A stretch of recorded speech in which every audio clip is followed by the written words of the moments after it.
Today, I want to encourage you to join the citizen science movement. What is citizen science? It's when people like you and the general public volunteer a little bit of your time to collect or analyze data. That data is then used by research scientists across the world. There are thousands of citizen science projects out there, but I'm here today to talk about one of them called CoCoRaHS. CoCoRaHS stands for Community Collaborative Rain, Hail, and Snow Network.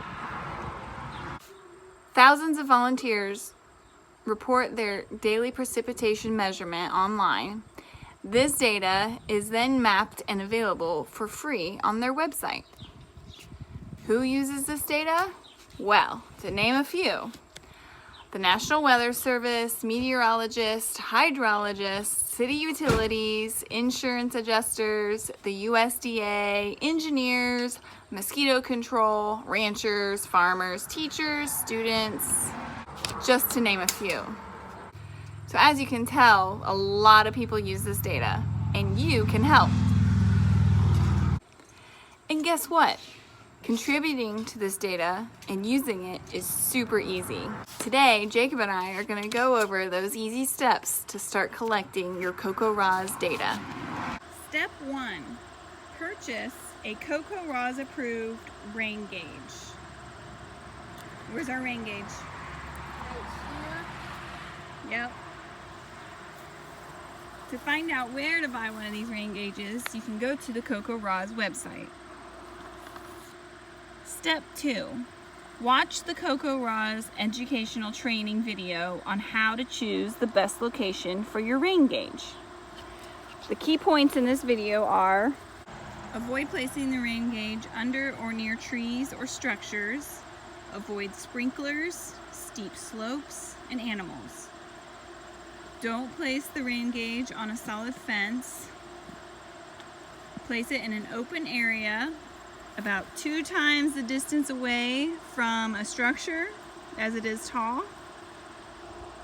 So for example, the height of our house is about half the distance to our rain gauge. And then the height of the barn is about half of the distance to the rain gauge on this side. That way, they are least likely to obstruct the amount of measurement of the rainfall. When you place your rain gauge in an open area like ours, the height of it needs to be about 2 feet tall. The height of a rain gauge, if you're in an urban or developed area, it needs to be about 5 feet tall to properly collect and measure rain. When you install the rain gauge, level and bevel it. So the rain gauge will need to be leveled. Yep. Level it, and then on the side.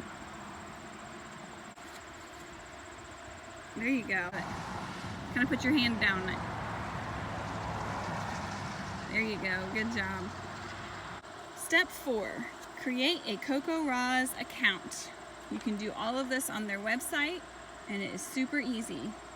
Once you get approved, you can download their app and then easily enter the data from your phone. Step 5. Read your rain gauge about the same time every morning. Between 5 and 9 a.m. is preferable. 7 a.m. is ideal. Enter the exact measurement in your CoCoRaHS account. Empty the rain gauge, replace, and repeat the next day. Step 6.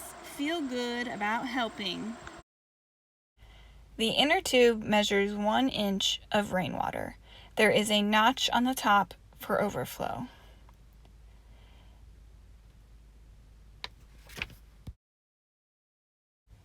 When you have more than 1 inch of rain, measure the amount of water on the inner tube, empty it, then refill that inner tube with the water from the large outer tube.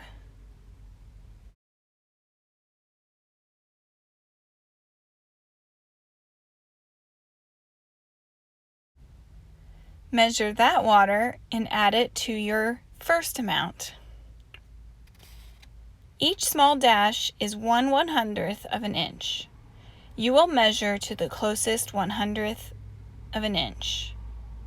For example, this reading is 5/100ths of an inch, or as you will record it in the CoCoRaHS app, 0.05 inches.